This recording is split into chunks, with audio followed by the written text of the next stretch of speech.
26 जून 1976 को colonel VS Thapar के यहाँ एक बेटे का जन्म हुआ।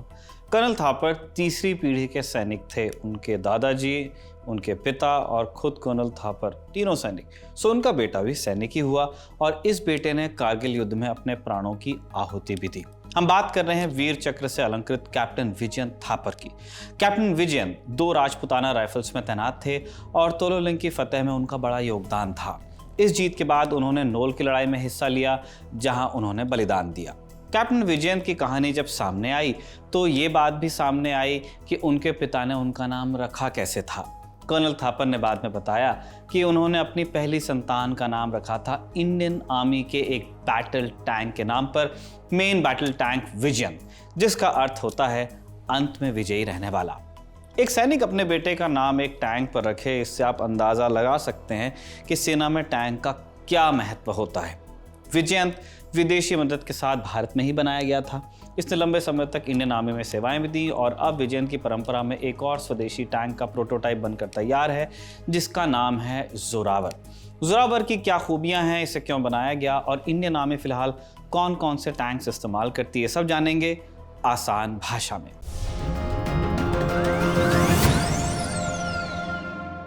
हम जोरावर पर बात करें उससे पहले ये समझना जरूरी है कि टैंक है क्या भला और इसकी जरूरत क्यों पड़ी। प्रथम विश्व युद्ध के दौरान जितनी लड़ाइयां जमीन के ऊपर लड़ी गईं, उतनी ही जमीन के नीचे भी। कई किलोमीटर लंबी खाइयां खोदकर सैनिक उनमें मशीन गन्स लेकर तैनात रहते। इन खाइयों को ट्रेंच कहा जाता और इनके बीच होता था नो मैन्स लैंड। तार बाड़ और लैंड माइन से भरी जमीन को पार करना यानी मौत को दावत देना। इसलिए लंबे समय तक ट्रेंच वॉरफेयर चलता रहा। आप अपनी ट्रेंच में, हम अपनी ट्रेंच में, बीच में नो मैन्स लैंड। इसी के चलते साल 1916 तक युद्ध फंसा ही रहा। ब्रिटेन और जर्मनी दोनों खेमों की सेनाएं जहां जहां थी वहीं खड़ी रह गई। आगे बढ़ना मुश्किल था, लेकिन फिर आया एक ऐसा हथियार जिसने आने वाले तमाम युद्धों की तस्वीर बदल कर रख दी। खंदकों के ठहराव की जगह चलते फिरते बंकर्स ने ले ली। हम बात कर रहे हैं बैटल टैंक्स की, सादी भाषा में टैंक। टैंक का नाम टैंक ही क्यों पड़ा, इसका सीधा कारण तो यही है कि जब ब्रिटेन टैंक को बना रहा था तो उसे डर था कि इस नए हथियार की जो इंफॉर्मेशन है लीक हो जाएगी। तो आधिकारिक फाइल्स में इस हथियार को टैंक लिखा जाने लगा ताकि किसी को पता चले तो उसे ये लगे कि ब्रिटेन पानी ले जाने के किसी नए तरीके पर काम कर रहा होगा। जो कमेटी इसका काम देख रही थी उसे टैंक सप्लाई कमेटी या टीएस कमेटी कहा गया और फिर जब हथियार बन गया तब उसका नाम टैंक ही पड़ गया। पहले विश्व युद्ध में बने टैंक प्रयोग के स्तर पर थे, लेकिन दूसरा विश्व युद्ध आते आते टैंक्स फौज का अनिवार्य हिस्सा बने। हिटलर ने जब चंद दिनों में फ्रांस और पोलैंड को फतेह किया, बेल्जियम को फतेह किया, तो उसकी बहुत बड़ी वजह उसके टैंक्स और मैकेनाइज्ड इन्फेंट्री ही थे। सेकेंड वर्ल्ड वॉर के बाद टैंक्स की अहमियत बढ़ती गई क्योंकि स्टैब्लिश हो गया था नाम। तमाम देशों ने टैंक टेक्नोलॉजी पर काम किया और इनमें से ऑब्वियसली हिंदुस्तान भी एक था। लंबे समय तक भारत सोवियत रूस से टैंक आयात कर अपनी ज़रूरतें पूरी करता रहा। फिर 1965 में भारत ने यूके की मदद से अपना एक टैंक बनाया, विजयन। इसका इस्तेमाल 1971 के भारत पाक युद्ध में भी हुआ था। इसके बाद अर्जुन नाम का एक और बैटल टैंक बना। ये हम स्वदेशी टैंक्स की बात कर रहे हैं और अब इसी कड़ी में जोरावर का नाम जुड़ गया है। जोरावर एक लाइट टैंक है। इसकी ज़रूरत क्यों पड़ी ये समझने के लिए हमें जानना होगा कि भारत में अभी कौन कौन से टैंक्स इस्तेमाल हो रहे हैं। भारत में सेना मुख्यतः 3 टैंक्स इस्तेमाल करती है, T-90S भीष्म, T-72 अजय और MBT Arjun, main battle tank Arjun. Arjun made in India tank है जर्मन हेल्प के साथ। वहीं T-90S भीष्म और T-72 अजय ये रूस से इंपोर्ट किए गए हैं। बाद में हिंदुस्तान में भी कोलैबोरेशन में इन्हें असेंबल किया गया। किसी भी टैंक की ताकत कुछ फीचर्स से उसके तय होती है, उसकी मारक क्षमता, उसकी स्पीड, उसका डिफेंस। और इसके लिए बैटल टैंक्स के कुछ इंडिकेटर्स होते हैं। उनके जरिए ही पता चलता है कि टैंक फौज की ज़रूरत के हिसाब से सही है या नहीं है। कौन कौन से इंडिकेटर्स हैं? पहला इंडिकेटर वजन है, फिर स्पीड है, पावर टू वेट रेशियो है, फोल्डिंग कैपेबिलिटी है, इसी के साथ हथियारों और डिफेंस मैकेनिज्म का हिसाब कि आर्मर कैसा है टैंक का। किसी अच्छे बैटल टैंक में 2 काबिलियत अनिवार्य है। फ्रिल्स नहीं भी होंगे तभी भी 2 चीजें मस्ट है, 1 मोबिलिटी और 2 फायर पावर। मोबिलिटी का वास्ता है टैंक की उस ताकत से जो उसे कहीं भी ले जा सकती है। आप देखिए ट्रेंच वॉरफेयर की जगह पे ही टैंक्स आए थे। पक्की सड़क हो या कई मीटर गहरा कीचड़, टैंक का काम है हर जगह से निकलना। जहां मोटे मोटे पहियों वाले ट्रक्स भी फंसते हैं वहां से टैंक्स निकल जाते हैं, जबकि लोहे के रोड व्हील्स या कहिए तो उसमें पहिए होते हैं लोहे के, फिर भी नहीं धंसता। कैसे? Simple physics. टैंक के पहिए सीधे जमीन पर चलते ही नहीं है। टैंक्स अपने साथ अपनी सड़क भी लेकर चलते हैं, जिन्हें कहा जाता है ट्रैक। आमतौर पर लोग इसे टैंक की चेन कह देते हैं, लेकिन ट्रैक सही शब्द है। ट्रैक पर चलने का फायदा यह है कि टैंक का वजन कभी भी जमीन के किसी एक हिस्से पे नहीं पड़ता है। टैंक के ट्रैक उसके वजन को एक बहुत बड़े सरफेस एरिया पे स्प्रेड कर देते हैं और इसीलिए नम जमीन पर भी 50-50 टन के टैंक्स कभी नहीं धंसते, चाहे आप उसमें बाइक भी ना चला पाएं। कई टैंक्स तो गहरे पानी तक को पार कर सकते हैं और इसे कहा जाता है फोर्डिंग। वैसे ऐसा बिल्कुल नहीं है कि टैंक्स कभी भी नहीं फंसते, होता है, टैंक्स भी फंसते हैं, लेकिन ऐसा बहुत कम होता है। टैंक फंसे नहीं इतने भर से भी आपका काम नहीं चलेगा। टैंक को मनूवरेबल भी होना चाहिए और बढ़िया वेट टू पावर रेशियो भी होना चाहिए। ये क्या है? मनूवरिंग मतलब टैंक कितनी चपलता के साथ हरकत कर सकता है, गोला दागकर कितने जल्दी वहां से रफू चक्कर हो सकता है। जाहिर है टैंक भारी होगा तो हरकत करने में उसको दिक्कत होगी। ये दिक्कत नहीं हो इसलिए टैंक में होना चाहिए एक ताकतवर इंजन।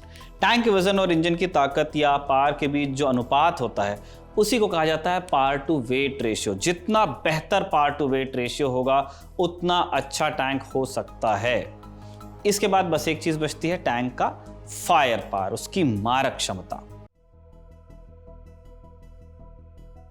इसके लिए कुछ इंडिकेटर्स हैं, जैसे कैनन यानी टैंक पर लगी तोप का साइज, जो टैंक में घूमने वाला हिस्सा होता है टर्रेट, वहां पे उसका वो बिजनेस एंड आप उसको कह सकते हैं, जो हिस्सा घूमता है उसके अंदर टैंक का क्रू भी बैठता है, टैंक के कमांडर भी उसी में होते हैं। टैंक की जो मेन गन होती है वो टर्रेट में ही लगी होती है। डिपेंड करता है कि आप ईस्टर्न या वेस्टर्न टैंक्स की बात कर रहे हैं।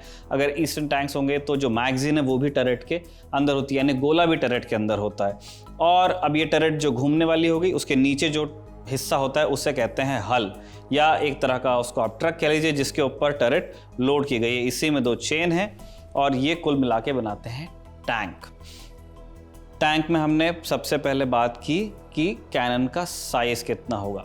जितना बड़ा कैनन होगा वो उतना इफेक्टिव हो सकता है, ज़रूरी नहीं कि हमेशा बड़ा ही बेहतर हो। टैंक के कैनन का जब हम साइज़ की बात कर रहे हैं तो उसके इंटरनल डायमीटर, उसके बोर की बात कर रहे हैं कि कितना बड़ा गोला फायर कर सकता है। 1 मिनट में कितने गोले फायर किए जा सकते हैं, इस पर ध्यान दिया जाता है।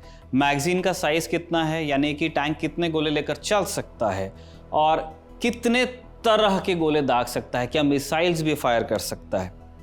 स्वाभाविक बात है कि जितनी बड़ी तोप होगी उतने बड़े गोले आप चला सकते हैं। नाल की लंबाई की बात नहीं कर रहे हैं, नाल के इंटरनल डायमीटर, बोर की बात कर रहे हैं। 1 मिनट में जितने ज्यादा गोले दाग सकता है टैंक, दुश्मन को उतना ज्यादा नुकसान होगा, क्योंकि दुश्मन को संभलने का मौका कम मिलेगा। टैंक में जितने ज्यादा गोले आएंगे टैंक उतने लंबे समय तक गोलीबारी कर पाएगा, यानी बेस पर उतनी देर बाद उसको लौटना पड़ेगा। अब एक और ज़रूरी बात कि वो कितने तरह के गोले दाग सकता है एक टैंक। टैंक के अटैक को बेहतर या कमतर ये चीज़ भी बनाती है। भारत के जो मेन टैंक्स हमने 3 आपको बताया, अर्जुन, T90 और T72, ये मुख्यतः 3-4 तरह के गोलों का इस्तेमाल करते हैं। आम गोले तो यूज़ करते ही हैं, जो साधारण गोले होते हैं, निशाने से टकरा के विस्फोट होता है। कुछ खास तरह के गोले भी होते हैं। पहला उसमें है FSAPDS, यानी fin stabilised armour piercing discarding sabot. इसका इस्तेमाल दुश्मन टैंक के आर्मर यानी कवच को भेदने के लिए किया जाता है। ऐसा दावा है कि इसकी नुकीली नोक दुनिया के किसी भी टैंक के कवच को भेद सकती है अगर डायरेक्ट हिट मिले तो। दूसरा है हीट यानी हाई एक्सप्लोसिव एंटी टैंक। नाम से साबित है एक्सप्लोसिव या विस्फोट की तरह इसका इस्तेमाल किया जाता है अगेंस्ट टैंक्स। LAHAT भी होते हैं, laser homing anti tank missiles. ये एक एंटी टैंक गाइडेड मिसाइल है, यानी दुश्मन देश के टैंक को मारने वाली एक ऐसी मिसाइल जो दुश्मन टैंक के मूवमेंट के हिसाब से रास्ता बदल सकती है, यानी टारगेट मूवमेंट के हिसाब से मिसाइल उसके पीछे जा सकती है, फॉलो कर सकती है। हालांकि इन गोली और मिसाइल का इस्तेमाल और भी देश करते हैं, हिंदुस्तान के अलावा भी। भारत के तीनों प्रमुख टैंक्स पर एंटी एयरक्राफ्ट गन्स भी लग सकती हैं, जिनका इस्तेमाल दुश्मन फौज के हेलीकॉप्टर्स या फाइटर जेट्स के खिलाफ किया जा सकता है। प्राइमरीली ये हेलीकॉप्टर्स के खिलाफ इस्तेमाल की जाती हैं, क्योंकि टैंक्स के खिलाफ ज़्यादातर हेलीकॉप्टर्स इस्तेमाल किए जाते हैं या लो ऑल्टीट्यूड पे उड़ रहे एयरक्राफ्ट इस्तेमाल किए जाते हैं। फिर इनमें एक कोएक्शियल मशीन गन भी होती है, जिसका इस्तेमाल दुश्मन देश के सैनिकों के ऊपर किया जा सकता है या किसी फ्रेंडली टैंक की डीलाउसिंग के लिए इस्तेमाल किया जा सकता है। हो सकता है 2 टैंक्स हैं, ये टैंक भी इंडिया का है, ये टैंक भी इंडिया का है। मान के चलिए इस टैंक के ऊपर दुश्मन इन्फेंट्री चढ़ गई है, तो ये टैंक क्या करेगा, इसके ऊपर गोलियां चला देगा। अब इस टैंक की गोलियों से हमारे टैंक का कुछ भी नहीं बिगड़ेगा क्योंकि बहुत मोटा आर्मर है, लेकिन जो इन्फेंट्री चढ़ी हुई है उसका इलाज हो जाएगा। इसे कहते हैं हम डीलाउसिंग। ये बेसिक्स की बात हुई। अब समझते हैं हिंदुस्तान के टैंक्स के बारे में थोड़ा डिटेल में। सबसे पहले अर्जुन के बारे में। Arjun MBT main battle tank पर 1983 में काम शुरू हुआ था। समय के साथ इसमें कई नई चीज़ें भी जोड़ी गई हैं। इसके बेस मॉडल के अलावा इसके 2 वेरिएंट और भी हैं, अर्जुन मार्क 1A और अर्जुन मार्क 2। पहले इसके मोबिलिटी इंडिकेटर्स पर एक नज़र डालते हैं। वजन है इसका 58.5 टन्स, जो इसे मीडियम टू हैवी टैंक की कैटेगरी में रखता है। इसके दोनों वेरिएंट्स का वजन इससे भी ज़्यादा है। 24:1 का पार्ट टू वेट रेशियो, यानी इंजन इतना ताकतवर है कि हर 1 टन जो टैंक का वजन है उस पर 24 हॉर्स पावर की ताकत इसके पास है। हथियार कौन कौन से हैं? 120 mm की तोप है इसमें कैनन, इससे LAHAT मिसाइल दागी जा सकती हैं। साथ ही जो बाकी जितने हमने शेल्स आपको बताए ऊपर, वो भी अर्जुन फायर कर सकता है। इसके अलावा इसमें एंटी एयरक्राफ्ट और कोएक्सियल मशीन गन भी है। कई विशेषज्ञों का मानना है कि ये टैंक बहुत भारी है और इसे भारत की उत्तरी सीमा पर डिप्लॉय करने में थोड़ी दिक्कत आती है। उत्तरी सीमा यानी कारगिल और लद्दाख या दूसरे हाई ऑल्टीट्यूड एरिया, वहाँ पर टैंक का परफॉर्मेंस थोड़ा कम है। अब हम आ जाते हैं T-90S, जिसको हिंदुस्तान में कहा जाता है भीष्म। ये हमने रशिया से इंपोर्ट किया है, हिंदुस्तान में भी असेंबल होता है। क्या खासियत है, नज़र डालिए। इस टैंक का वजन है 46.5 टन, यानी अर्जुन से काफ़ी हल्का है।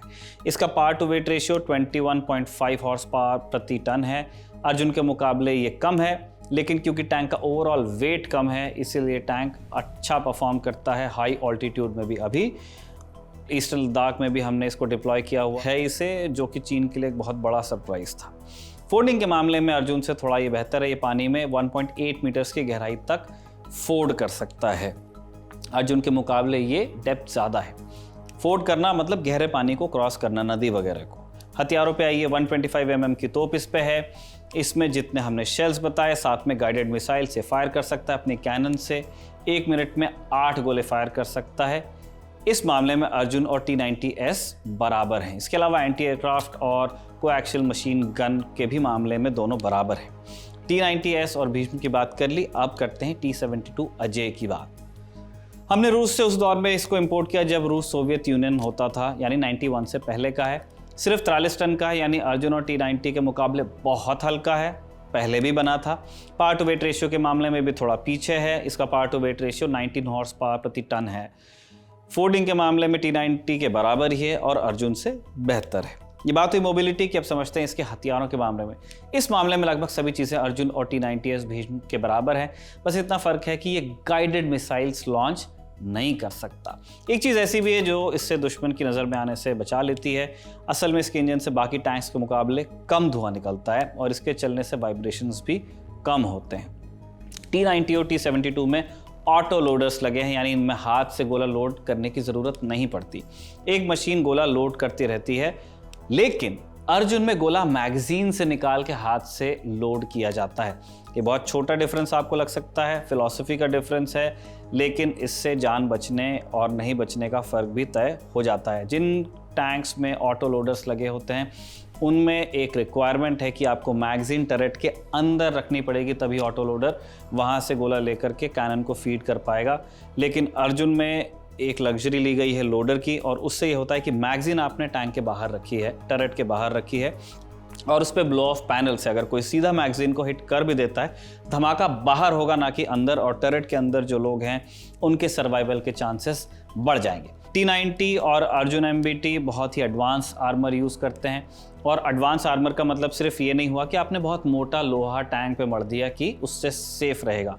मॉडर्न आर्मर बनता है कंपोजिट मटेरियल से, और रिएक्टिव आर्मर इस्तेमाल किया जाता है जो एंटी टैंक गोलों और मिसाइल्स तक के असर को कम कर सकता है।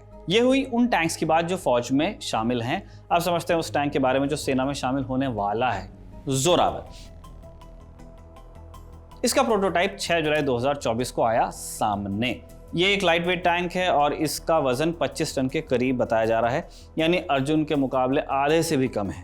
असल में भारत की उत्तरी सीमा यानी करगिल और लद्दाख के इलाके में और ईस्ट में भी जो हमारे हाई ऑल्टीट्यूड एरियाज हैं, बहुत ऊंचे ऊंचे पहाड़ हैं और इन इलाकों में भारी टैंक चलाना मुश्किल है। हम लद्दाख में, ईस्टर्न लद्दाख में T-90 लेके गए हैं, T-72 लेके गए हैं, चल भी रहे हैं, लेकिन फिर भी आपको एक लाइट टैंक की रिक्वायरमेंट है जो 15,000 फीट से ज़्यादा ऑल्टीट्यूड पे अच्छे से काम कर सके, एक्सट्रीम एनवायरनमेंट में काम कर सके, और क्योंकि वजन उसका कम होगा तो वो इजीली मनूवर कर पाएगा ज़्यादा हाइट पे। 2020 में चीन से झड़प के बाद हिंदुस्तान ने T-90S भीष्म और T-72 अजय को तैनात किया, लेकिन अभी एक लाइट टैंक हमको फिर भी चाहिए, खास इसलिए क्योंकि चीन ने भी एक लाइट टैंक बनाया है जिसका नाम है टाइप 15।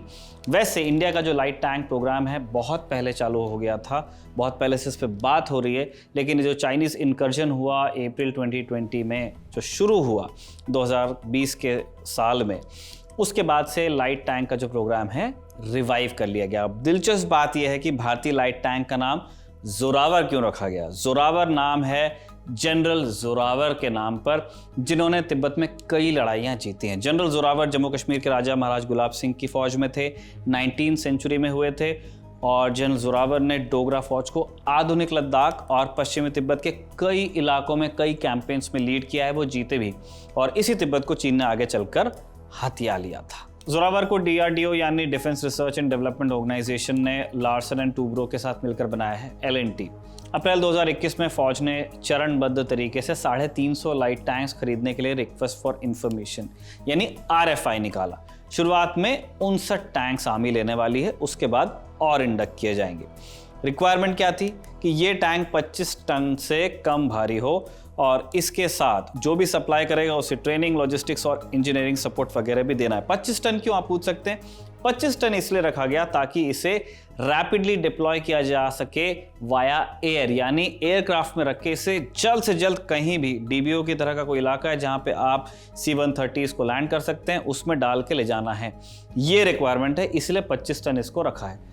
आगे चलकर इस प्रोजेक्ट के लिए DRDO ने फिर LNT को लीड एग्रीगेटर बनाया, यानी जो अलग अलग वेंडर्स और मैन्युफैक्चरर्स होंगे, MSME वगैरह हैं, ये LNT के साथ मिलकर के टैंक को बनाएंगे और डिज़ाइन की जो निगरानी होगी वो DRDO के वैज्ञानिक और इंजीनियर्स करते रहेंगे। अब शुरुआत में जोरावर के लिए भी अर्जुन की तरह एक जर्मन इंजन लिया जाना था। अर्जुन को क्योंकि हमने जर्मन हेल्प के साथ बनाया था, कंसल्टेंट्स वहाँ के थे, उसमें जर्मन इंजन भी है। जोरावर के लिए भी बात चल रही थी, लेकिन अप्रूवल्स में टाइम लग गया, तो फिर एक US की कंपनी है कमिंस, वहाँ का इंजन इस्तेमाल किया जा रहा है जोरावर में।